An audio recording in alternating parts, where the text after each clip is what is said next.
So have a community of like-minded people, like what you do in Leaders Hum or People Hum. You have a community of positively inspired people. So be in that community and encourage each other. Peer coaching is something which all of us can do. Encourage each other to be your best.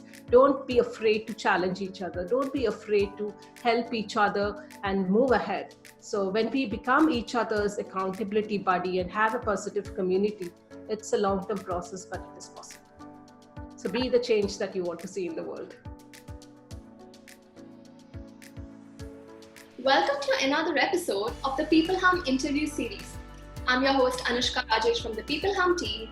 Let's just begin with a quick introduction of People Hum. People Hum is an end-to-end, one-view integrated human capital management automation platform, the winner of the 2019 Global Cody Award for HCM that is specifically built for crafted employee experiences and the future of work. We run the People Hum blog and video channel, which receives upwards of 200,000 visitors a year and publish around 2 interviews with well-known names globally every month. And now for our guest, Archana Shetty is the founder of Next Gen Leadership Global. She's also the director of We Lead Coaching and Consulting and a Marshall Goldsmith certified executive and team coach. She's also a senior project manager at the Qatar National Bank Group. We're extremely happy and honored to have someone of her stature today on our interview series. Welcome, Archana. We're thrilled to have you. Thank you for having me, Anushka. It's a pleasure to be here. Oh, the pleasure is ours. So, Archana, can you tell us a little bit about, your inspiration and motivation that has actually, led you to help and motivate others the way that you're doing today? Right. First of all, I would like to congratulate on the great work that you guys are doing in getting the thought leaders together and allowing ideas to spread. And congratulations on the multiple awards that you have won. Well done. Regarding, I would like to start with my own story about my inspiration and why I'm doing the work what I do. So it was 6.12 seconds that took to navigate 604 feet. And 604 feet is what Tyler fell when he jumped off the George Washington Bridge. And he took his life because he was bullied by his colleagues for having a romantic relationship with his boyfriend. Likewise, it took only 2 seconds for another person to end all worldly connections. Just one decision to quit life. And within moments, we lost that person. And this person was none other than my brother-in-law. So imagine what it must have we felt when you hear the news, the feeling in your gut, the cry of your heart. So when it took us a long time to move from denial to acceptance. And like Tyler, like my brother-in-law, many would have ended their lives. And my logical brain could never understand why people could take such extreme steps. Why is it that people are not able to navigate life circumstances where others are? And as I started contemplating this, I was thinking, how can we help people build their inner strength and help people realize their vision? This was my personal, circumstances. At the same time, as I was navigating up the corporate ladder, I felt the leadership gap within myself and other competent leaders who are extremely competent in getting things done. I mean, technically extremely competent. So we all got things done. But I felt something was missing, all seemed so transactional. People came to work because they have to work, not want to work. So I was wondering, how is it that we can make this workplaces where people want to work, feel proud to work, make a company where people love working for? And this quest and my personal circumstances led me to a journey of, self-discovery where I, went in a path and also studied leadership to its depth. And that got me to Goleman's work, Dr. Daniel Goleman's work on emotional intelligence. So now research has shown that there are 3 types of intelligence, which is the cognitive intelligence, your emotional intelligence, and your gut intelligence.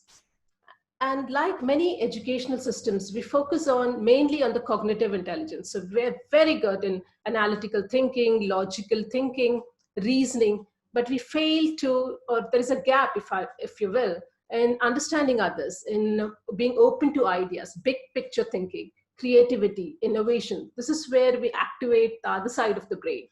And science has also proven that there is a neural network that connects your heart and your gut to the brain. So this is the body wisdom. So I help leaders now tap into all the three intelligences so that you can be the best leader that you can. So this is a long story for your short question. That was very, very insightful. And my sincere condolences to your brother-in-law's passing away.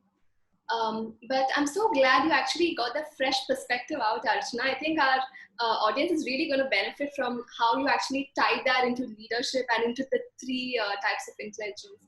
That's great. Yeah. Yeah. So my mantra really is to help companies maximize their potential by helping the leaders become impactful and emotionally sound leaders so that they can build companies where people love to work, not should work or have to work. So this is an area that I'm very passionate about. And if you see, when you develop these impactful leaders, it shows in all your business outcomes. So productivity increases, creativity increases, innovation increases, their lower attrition. So there is a direct link, but you have to give the space for people to open up. Absolutely, absolutely. So coming to the second question, Archana, what according to you is, the one thing that every single successful leader has in common? And especially, given the situation of uncertainty and the pandemic, is there any certain characteristic or a quality that links all of them together? I think it's vision and purpose. So even before you know what to do, it's paramount to understand why you do what you do. So you should be knowing, every organization or leader should be knowing, why do you exist as an organization? What are your fundamental values as an organization? So when you know your why, your North Star, your what becomes clear. So like I'm a great follower of Simon Sinek's work, if you've heard of why, So he says great leaders should inspire people to believe in them, You should inspire people to the why.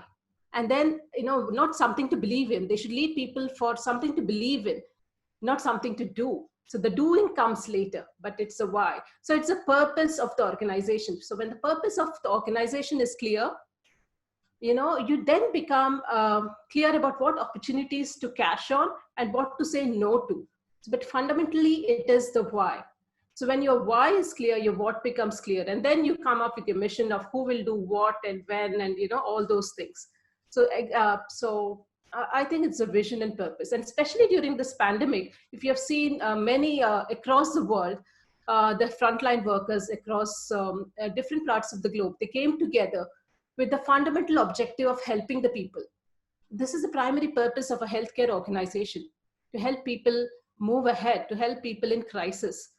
So it was a why that brought them together. And this is a why that we need to cash on this opportunity. Many organizations feel that employees are more connected now. Why? Because it has gotten all of us together. We are more connected than ever before. So the question really is, how do we maintain this?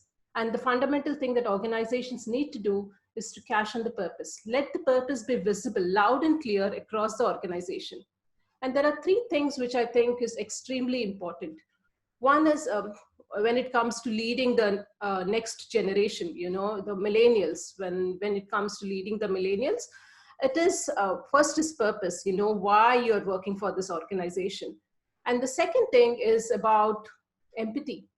You need to connect to people. You need to have this emotional connection to people. You can't drive these leaders with the same amount of control that once leaders had.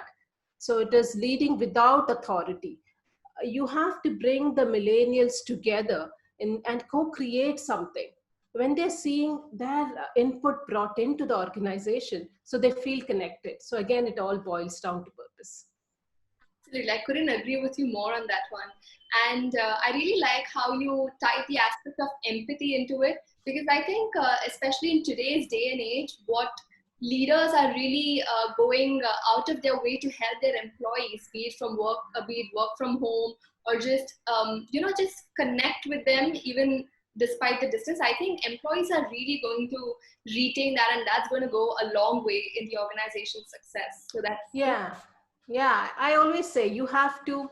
It was like people managing people. I say it is no longer managing people. You have to lead people. What you manage is you manage projects. So you can optimize your processes, your systems, and optimize all those things and manage those things, manage your projects. But when it comes to people, you have to lead people. And that is where I believe going forward, the biggest differentiator is going to be your people and the culture that you have in the organization. This is very, very hard to replicate. Everything else can be replicated very easily. The products you might have another company, who is doing faster and better products than you. But it is very hard to replicate the culture that you have built in your organization through your people. So it is and how do you do that? By leading people, not by managing people. So move towards, leadership. And it's not what you have done in the past. In the past, you might have had so many successes by managing people, but how you can bring all the people together to lead in the future. And it's not something what we talk about, purpose is not something what we talk about. It is what we live in. It is what we stand for, what we value, and how we behave as leaders. And this should be obvious in every, molecule of the organization. Wonderful, wonderful. Love that perspective. So, Archana, what according to you are the main aspects and components of emotional intelligence that helps leaders in leading better? So many of now emotional intelligence is a common term used by many people. I don't know how much people really understand about emotional intelligence, but emotional and social intelligence is the capacity or the ability to recognize our own feelings, our own emotions. So you understand yourself first. You learn to regulate your emotions, your feelings, your thoughts. And then you use these components of understanding yourself, your emotions to relate with others. So you understand your people, you understand your colleagues. So you understand others' feelings, others' emotions, and you do that with empathy. And that spreads over to relationship management. So when you have a emotionally and socially intelligent leader, you're able to build harmonious relationship with others, and that again transmits into all the different business outcomes. So basically I follow Dr. Daniel Goleman's work. It has basically 4 domains. One is self-awareness, self-management, relationship management, and social awareness. But the fundamental thing is you always start with self-awareness. You cannot understand yourself. I've done years of work on emotional intelligence, and I now know that you cannot understand somebody else. I cannot be in your shoes, truly in your shoes, unless I'm able to understand myself, my emotions. What am I going through? Why am I going through?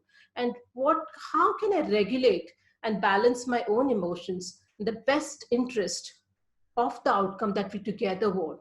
So in the business sense, this helps in understanding another person's perspective, creating a win-win, managing conflicts, coaching others, being an inspiring leader. So emotional intelligence is the foundation for all this. And there has been numerous studies that has been done on emotional and social intelligence since the past many years, since Dr. Goleman's work.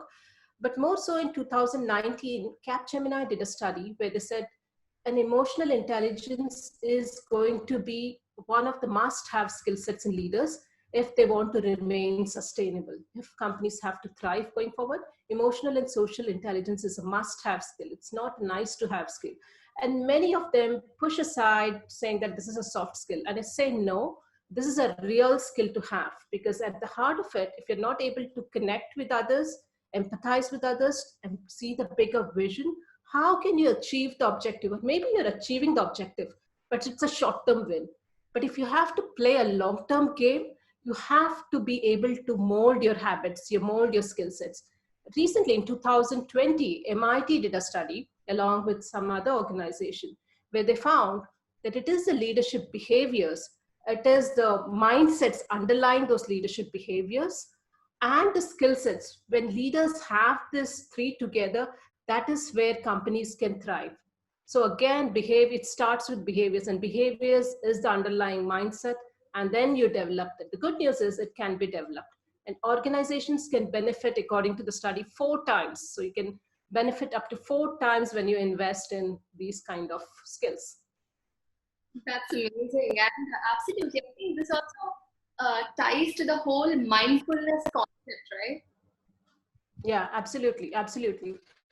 Now, Dr. Daniel Goleman says, we are being judged with a new yardstick now. It's not just how smart and talented and competent you are, but it is how well we are able to handle ourselves in tough times under pressure. Because that is a true litmus test for a leader, if you see, how well you're able to handle yourself under pressure and your team. So you're judged by a new yardstick. And according to the MIT study, if you believe it, it's only 12% of the respondents felt the leaders have the right mindset to able to lead them. Only 12%. So there is a huge gap which needs to be bridged. And Right. this is late in 2020, Jan. Yeah, absolutely. So, Archana, you have experience in working with leaders in our future. So, as you just said in a previous question's answer as well, you said you really want to interact, and you've had various interactions with the millennials and the Gen Zs and the way they want to work these days in workplaces. So, like what style of leadership do you think is needed to train millennials? And like, just what is your opinion of Gen Zs and millennials? I think Gen Z and millennials, they're extremely talented. They come with their own strengths and values and what they believe. The number one thing why millennials want to work in an organization is not for monetary benefits, which was important generations back. What studies have shown that the number one thing why millennials want to work in an organization is they should feel connected to the organization, connected to the purpose of the organization, to the larger why organization, how is your organization being a force for good.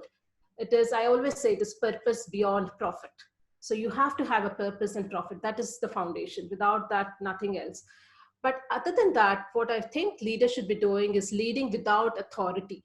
So approach the millennials with the intent to collaborate and co-create something together. So, even in small meetings, I like to start the meetings with, what is your sweet and the sour moments. So when you talk about sweet, what went well in your life, even beyond the work, what went well in your life, and what are the sour moments which you find it difficult to process? And start with yourself, as a leader, when you are vulnerable about what is not going on well with you, you create a space, an open space for the employees to open up. And this emotional connection is absolutely required to get through especially difficult times. Because when I feel as an employee that I'm cared for, I will go the extra mile to benefit the organization, because I feel I'm cared for, so that compassion, caring, co-creating is number one. So leading without authority. And there's a great book by Keith Ferrazzi. He has written on leading without authority. So those who want to go deeper into that subject, it's Keith's book. I would highly recommend. The second one is again having that emotional connection. Empathy. Empathy is the bridge that helps me connect with you. And how do I open the door for empathy? Is being vulnerable myself, being authentic myself. I cannot have a masked face where everything is perfect. No. We all are human beings. So it's like permission to be human. I draw upon a lot of work from Dr. Tal Ben-Shahar, who is the Harvard professor for happiness. And he says it's important for people to recognize that we all are human beings. And yes, you must get humanity back to business. I always say that you cannot separate your personal and the professional life. So you need to have that emotional connection with your people.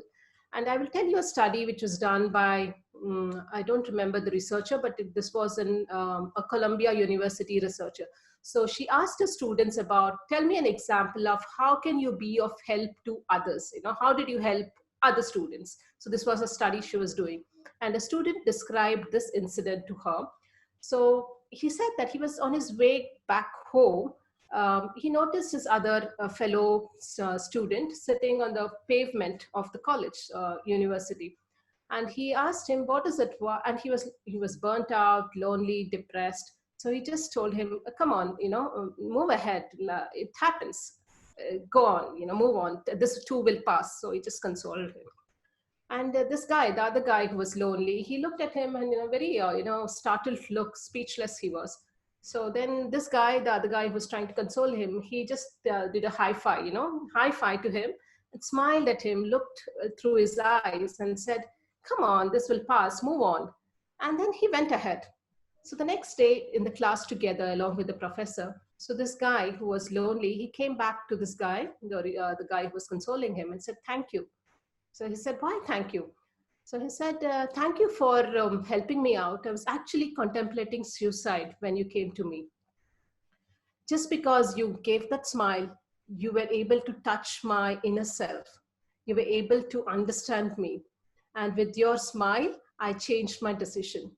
So these are simple moments which any one of us can do at work. Having that emotional connection has the power to change lives. So that is true. Have that emotional connection with your people. And it doesn't take long. You can just take 5 minutes from your busy day, start of a meeting, start of your work, end of the day, just to say hi, hello, how are you? How are you really doing? That's important. The third one is recognition. I draw upon what's his name? Dr. Bob Nelson's work on recognition. He has written a book called as 1001 Ways to Recognize Your People.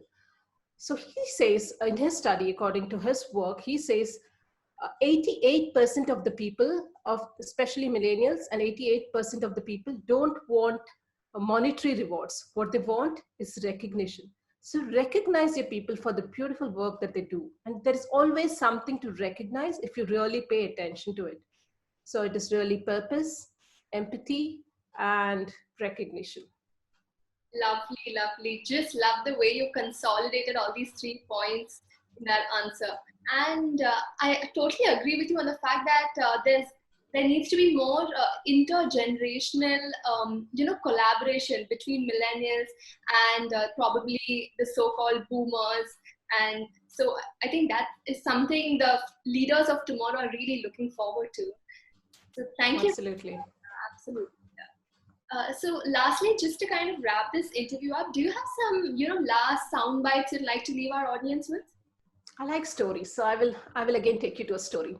So imagine you're watching a movie and you have your home theater on. You have a big screen, a projector, the lights are dim, and the movie starts to play. So when the movie is playing, you notice something funny on your screen.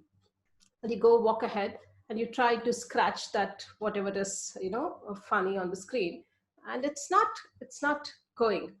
So you try again. It's not going. So now you're frustrated. So you try scratching a little bit harder. That's the thing that you do normally when something is not going right, when you want to remove the dirt or the lint on the screen. So you see that lint, you're scratching it harder, doesn't go. And now you're really upset. So you scratch and scratch. No, come on, I have to get this out. So you're scratching it, and then there is a hole in the screen. So now the screen is broken. And then you step back and you look at the projector. When you look at the projector, the dirt or the lint is on the projector. So what's the moral of the story? So many a time we look outside we try to scratch the things outside, whereas the dirt or the lint is deep within us. So no amount of scratching on the screen will help you if there is some lint on you. So how often, so question really to the audience is, how often we go through our own lives thinking we have to change somebody else, something else, or some other situation, when really the change starts within you. So take a moment to scratch the lint within. All of us have to go through these experiences, to scratch within, and you'll find the golden Buddha within yourself. So I always like to leave my audience asking, what is one thing that you would really want to achieve in your life that would make your life worthwhile on this planet? So pay thought to that. What is it would make your life worthwhile? Superb. And as you were narrating the story, I actually had goosebumps. That was so enlightening. And absolutely, I think also self-improvement, but on a consistent way, is also really something that's necessary, not just at one point in time. Yes, that's why I'm not a very big fan of one-day training programs or one-day workshop. It's good. Information training is good to impart knowledge. But if you have to have a real transformation in your life, you need to be doing it on a regular, consistent basis. Consistency is key. Like I have been practicing yoga and mindfulness for years together. And only now I feel I've got some, strength in this. but it's years of practice that has got me to this position. So it's a journey, and you need to have a strong support group to be able to do this together. So your environment, like Jim Rohn says, you are the average of 5 people, those who you surround with. So have a community of like-minded people, like what you do in Leaders Hum or People Hum. You have a community of positively inspired people. So be in that community and encourage each other. Peer coaching is something which all of us can do. Encourage each other to be your best. Don't be afraid to challenge each other. Don't be afraid to help each other and move ahead. So when we become each other's accountability buddy and have a positive community, it's a long-term process, but it is possible. So be the change that you want to see in the world, like Gandhi says. Truly, and thank you so much for that pitch as well. Archana, I had a wonderful time talking to you, and thank you so much for taking out the time to share your views with us. And personally, it's been a really enriching experience for me.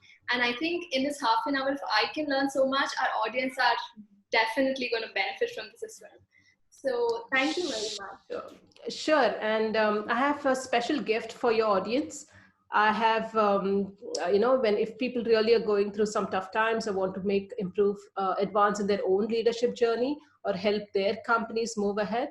I've decided to give a complimentary strategy session for your audience, and it will be available for 2 weeks.